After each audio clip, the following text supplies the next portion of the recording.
Bienheureuse Anne-Marie Rivier.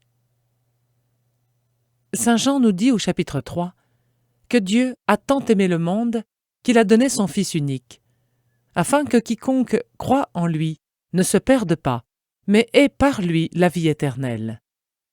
L'annonce de cette bonne nouvelle à tous les hommes est au cœur de l'évangélisation du 3e millénaire. Réconfort à bon marché. L'homme de notre temps ressent-il le besoin de cette annonce? À première vue, il semblerait que non, puisque l'attitude générale et une certaine culture dominante donnent l'image d'une humanité sûre d'elle, qui se passe volontiers de Dieu, en revendiquant une liberté absolue, même contre la loi morale. Mais lorsque l'on regarde de près la réalité de chaque personne, obligée de faire face à sa fragilité et à sa solitude, on s'aperçoit que les esprits sont dominés, bien plus que l'on ne croit, par l'angoisse, l'anxiété face à l'avenir, la peur de la maladie et de la mort. Cela explique pourquoi tant de personnes, en cherchant une issue, empruntent parfois des raccourcis effarants, comme par exemple le tunnel de la drogue ou celui des superstitions et des rites magiques traumatisants. Le christianisme n'offre pas de réconfort à bon marché, car il exige une foi authentique et une vie morale rigoureuse. Mais il nous donne une raison d'espérer, en nous indiquant Dieu comme Père, riche en miséricorde, qui nous a donné son Fils, nous montrant ainsi son immense amour. Extrait de l'Angélus du 9 mars 1997 du Saint Jean-Paul II. Cet amour, le Fils de Dieu, Jésus-Christ, nous le fait découvrir à travers l'affection d'une mère, par un don qu'il a fait personnellement à chaque homme. Jésus, donc, voyant sa mère et se tenant près d'elle le disciple qu'il aimait, dit à sa mère : « Femme, voici ton fils. » Puis il dit au disciple : « Voici ta mère. » Saint Jean au chapitre 19. Dans le visage maternel de Marie, les chrétiens reconnaissent une expression de la sollicitude et de la bonté de Dieu le Père. La Sainte Vierge apparaît comme celle qui attire les pécheurs et qui leur révèle par sa sympathie et son indulgence la miséricorde divine. Elle les aide à surmonter l'obstacle de la crainte que la majesté de Dieu inspire naturellement à la créature. L'attrait croissant exercé sur les générations de chrétiens par la dévotion à Marie témoigne de l'excellence d'un tel don. La présence d'une mère est en effet une source de réconfort et de joie. Quels que soient nos états de vie et nos responsabilités, nous sommes tous enveloppés dans la douce maternité de la Vierge Marie, qui accomplit pour nous, dans l'ordre de la grâce, les actes que toute mère prodigue à ses enfants. Elle aime, veille, protège, intercède. Elle coopère en effet à la naissance et à l'éducation spirituelle de chacun d'entre nous. Elle fait pénétrer la grâce dans les cœurs et étend sans cesse le domaine de la sainteté. Pour donner à notre époque un exemple de l'action maternelle de Marie, le saint pape Jean-Paul II a béatifié Anne-Marie Rivier le 23 mai 1982. Une petite femme d'1,32 m. En 1770, alors qu'elle n'a pas encore 2 ans, Anne-Marie est victime d'un grave accident. Elle tombe du lit superposé dont elle occupe le rang supérieur. Dans sa chute, elle se fracture la hanche et désormais, même avec des béquilles, elle ne peut se tenir debout. Cet épisode dramatique a eu lieu au pays de son enfance, à Montpezat, dans les montagnes de l'Ardèche. Anne-Marie souffre également de rachitisme. Avec un buste et une tête normalement développés, ses bras et ses jambes resteront grêles, et adulte, elle ne dépassera pas 1,32 m. Dans son infirmité, elle se traîne à terre, et sa maman la porte chaque jour à la chapelle des pénitents, où l'on vénère une très ancienne statue de la Pietà. Au cours de ses visites, la maman explique à son enfant qui est cette mère en pleurs, dont le fils descendu de la croix, gît dans ses bras. L'amour du Christ et de sa mère, le désir de faire quelque chose pour eux, l'horreur des péchés qui sont la cause de leur souffrance, et surtout une confiance absolue en Marie, pénètrent peu à peu dans le cœur tendre et généreux de la fillette. Un jour, sans embâge, elle déclare à sa mère « La dame de la chapelle me guérira ». Elle attend, imperturbable, le miracle qui ne vient pas. Elle supplie « Sainte Vierge, guérissez-moi, et je vous apporterai tous les jours des bouquets et des couronnes. Si vous ne me guérissez pas, je ne reviendrai plus. Si vous ne me guérissez pas, je vous boude. » La pauvre infirme continue cependant de se faire transporter chaque jour devant la statue. Elle sait qu'au ciel, Marie poursuit son rôle pour le salut éternel des hommes. Par ses paroles et ses exemples, rapportés dans les évangiles, elle contribue à notre éducation spirituelle. Elle nous invite à la pureté parfaite, au souci unique de plaire à Dieu, à la fidélité, à la docilité à toute l'émotion de l'Esprit Saint, à la pratique des vertus, à l'union intime avec Jésus. Marie, c'est un cœur qui aime, qui chante, qui monte et qui rayonne. La Sainte Vierge intervient également dans notre vie par sa prière, qui peut aller jusqu'à nous obtenir des miracles, si elle le juge opportun. Ces bonnes inspirations sont plus fréquentes que nous l'imaginons. Que de fois nous sommes embarrassés devant un choix ou un devoir difficile à accomplir.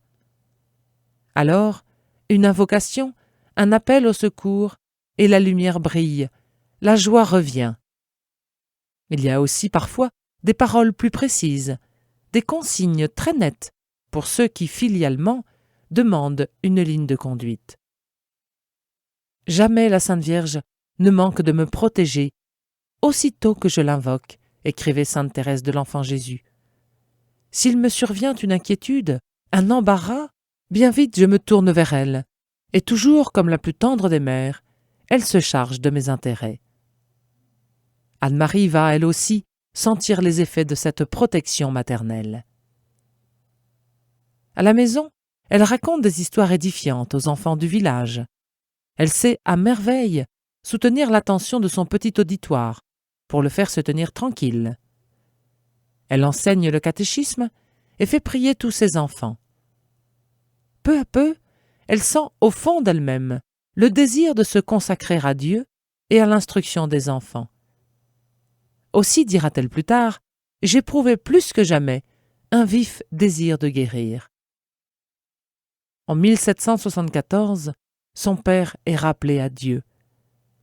L'inhumation a lieu le 8 septembre, fête de la Nativité de la Très Sainte Vierge. Ce jour-là même, Anne-Marie demande ses béquilles qu'on a égarées.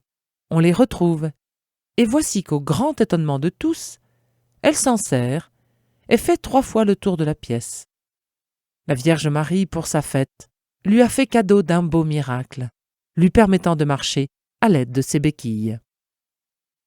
Elle s'occupe plus que jamais des autres enfants et organise de petites processions, les fillettes coiffées d'un voile, les garçons portant une croix, tous récitant le chapelet. Une double dose de miracle. Le 31 juillet 1777, Anne-Marie, qui a alors 9 ans, tombe dans l'escalier et se fracture une cuisse.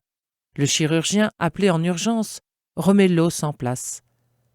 Après son départ, Madame Rivier, animée par la foi qui soulève les montagnes, enlève le bandage et frotte la jambe accidentée de sa fille avec l'huile de la lampe de Notre-Dame de Pradelles. Le lendemain, le membre est désenflé. Le 15 août suivant, un de ses oncles dit à l'enfant « Lève-toi et essaye de marcher ». Deuxième miracle. Plus éclatant que le premier, Anne-Marie se lève et marche sans ses béquilles. Elle pousse un cri de joie. « La Sainte Vierge m'a guérie! La Sainte Vierge m'a guérie !» Dans l'excès de sa joie, elle raconte partout les merveilles réalisées par Marie en sa faveur. Son amour de Dieu s'accroît avec les grâces reçues. Un jour, quelqu'un la rencontre dans un bois. « Où vas-tu donc ainsi ?»« Au désert, pour prier le bon Dieu. » On la ramène à la maison, mais son désir de solitude et de prière ne diminue pas. Sa charité pour les pauvres la porte à donner tout ce qu'elle peut. Elle aide même une aveugle à mendier, en la prenant par la main pour la diriger. À 11 ans, elle fait sa première communion. « J'étais si petite, racontera-t-elle plus tard, que pour atteindre la sainte table, je dus mettre mon chapeau de laine sous mes genoux. » Sa mère lui fait alors apprendre à lire et à écrire, puis l'envoie se perfectionner chez les religieuses de Notre-Dame, à Pradelles. Revenue ensuite à la maison, son zèle la porte à de nombreuses œuvres pastorales et caritatives. Elle catéchise, entraîne les jeunes à la messe et au confessionnal, soigne les malades, assiste les mourants. La réception quotidienne de la Sainte Communion, la récitation du chapelet et du petit office de l'Immaculée Conception entretiennent sa vie intérieure. Son rayonnement est tel qu'on lui demande de faire des neuvaines à diverses intentions. À 17 ans, elle sollicite son entrée chez les religieuses de Notre-Dame. Mais le conseil des sœurs refuse l'admission à cause de sa mauvaise santé. Surprise bien pénible, ces refus ne firent qu'enflammer mes désirs, confiera-t-elle. Puisqu'on ne veut pas me laisser entrer au couvent, je ferai moi-même un couvent. Une foi à déraciner les chaînes, une confiance aveugle en la très sainte Vierge et une charité débordante embrasent l'âme d'Anne-Marie. Toute en paradis. En 1786, elle rentre à Montpezat. Elle a 18 ans, mais reste de toute petite taille. Cela ne l'empêche pas de demander à son curé de la mettre à la tête d'une école. Le curé trouve d'abord ridicule sa demande, jugeant qu'elle n'obtiendra ni respect, ni obéissance de la part des enfants. Anne-Marie insiste. Non seulement elle veut réunir les jeunes filles, mais elle désire former de bonnes mères de famille. Convaincue qu'elle est du rôle évangélisateur des familles et de l'importance de l'initiation religieuse dès la petite enfance. La vie est tout entière dans les premières impressions, dira-t-elle. Le curé finit par céder. Elle a donc la permission de monter de toutes pièces une école dans une maison appartenant à des religieuses dominicaines.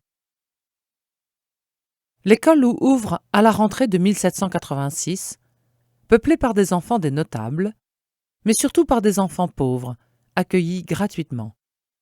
La jeune maîtresse est exigeante, mais elle est aimée de ses filles, qui comprennent que sa fermeté tourne à leur profit et procède de son amour pour elles.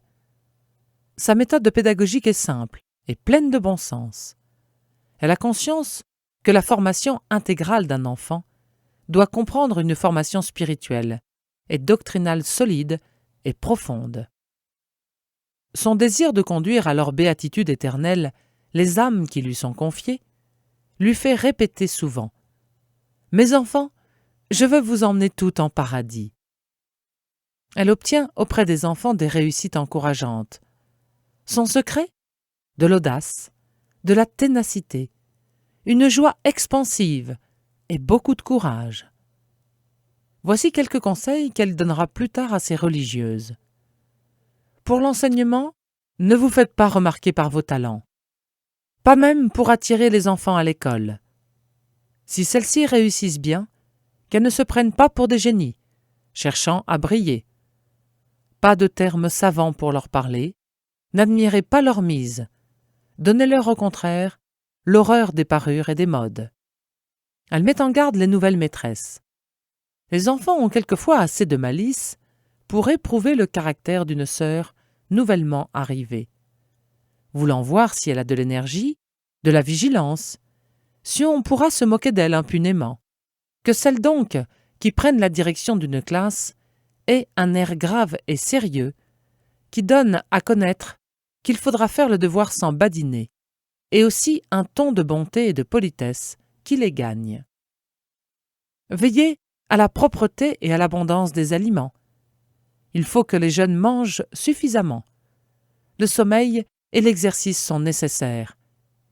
qu'elle n'ait pas les pieds humides. Donnez-leur une boisson chaude si elles ont froid. Si elles sont malades, appelez le médecin sans leur donner des remèdes de bonne femme. Ne leur imposez pas des aliments pour lesquels elles ont une répugnance invincible. Dans la tourmente. 1789. La Révolution éclate. Anne-Marie fait tout ce qui est en son pouvoir pour aider les prêtres réfractaires, poursuivis par la loi en raison de leur fidélité au pape, à exercer leur ministère. Jour et nuit, au gré des circonstances, elle réunit les fidèles pour se confesser, entendre la messe et communier. Quand le prêtre ne peut venir, c'est elle qui fait l'instruction. En ces temps où la guillotine ne chôme pas, il faut tenir un langage réaliste. Aussi n'hésite-t-elle pas à parler avec force de Jésus crucifié, modèle de courage et de constance, des fins dernières, du péché mortel qui conduit à la damnation, du paradis promis à ceux qui seront restés fidèles à l'Évangile et à l'Église romaine. Puis elle interroge son auditoire. « Me promettez-vous de mourir pour Jésus-Christ » Et les larmes aux yeux, tous répondent oui. Elle ne tarde pas à être citée devant le commissaire révolutionnaire qui lui défend de présider de telles assemblées, sous peine d'être enfermée à la maison d'arrêt et de passer en jugement. Mais cette petite femme d'1,32 m tient tête, et sans se déconcerter, elle indique à des personnes sûres la maison Rivier comme lieu de réunion. À Montpezat, la maison dominicaine, quoique déclarée bien nationale, n'a pas été vendue. Anne-Marie continue donc d'y tenir son école. Elle a bientôt une demi-douzaine de pensionnaires auxquels elle essaye de donner une forme de communauté religieuse. Son idée de couvent la poursuit toujours. Son zèle pour le salut des âmes lui inspire de grandes audaces. Dieu me soutint à tel point, raconte-t-elle, qu'au lieu de songer à abandonner les travaux entrepris, j'en méditais de plus grands encore. Ici, me disais-je, les enfants sont instruits. Les femmes et les jeunes filles sont secourues. Mais ailleurs, qui s'occupe de tant de pauvres âmes? Et je brûlais du désir de me multiplier. Nous sommes en 1793, au plus fort de la Révolution. 3 jeunes filles s'éprennent de son idéal et la rejoignent. Anne-Marie attribue un village des environs à chacune d'elles pour y donner le catéchisme et aider la jeunesse à vivre conformément à l'Évangile. Encore la Sainte Vierge. En 1794, le gouvernement révolutionnaire vend la maison des Dominicaines de Montpezat. Anne-Marie et ses compagnes, qui doivent déménager, demandent à la Sainte Vierge de leur donner un signe d'encouragement. La statue de Marie s'anime et leur sourit. Fortifiée par ce miracle, elle s'installe au village de Thuis, dans une autre maison appartenant aux Dominicaines, et y établissent une école. L'affluence est telle qu'Anne-Marie doit confier les garçons aux frères des écoles chrétiennes. Son exemple attire 2 autres jeunes filles qui acceptent de l'aider. Un jour, elle réunit ses 5 premières compagnes et leur déclare d'emblée « Mettons-nous ensemble et nous ferons un couvent ».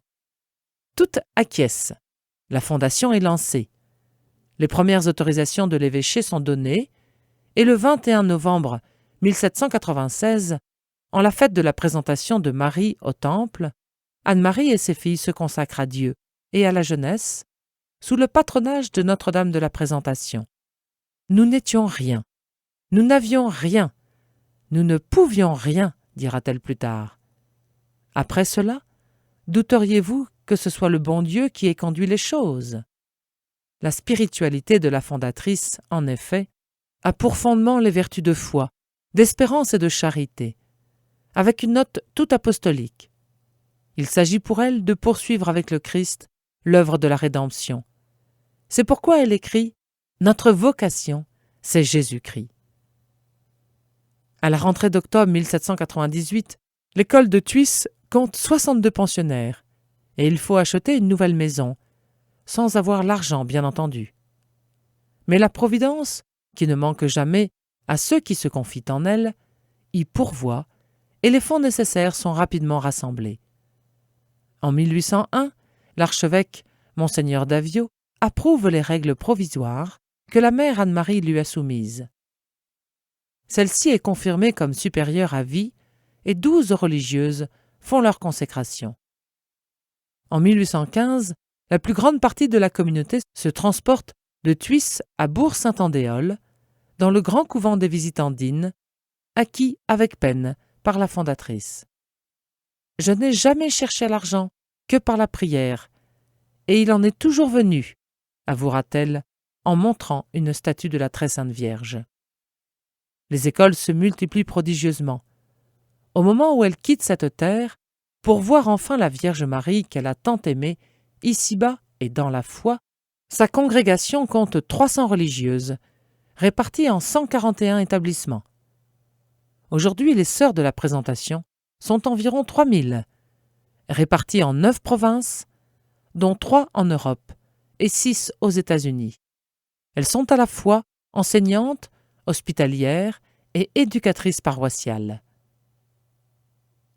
Le 3 février 1838, tandis qu'elle récite la deuxième partie de « Je vous salue Marie », Sainte Mère de Dieu, priez pour nous pauvres pécheurs, maintenant et à l'heure de notre mort, Mère Anne-Marie s'éteint paisiblement.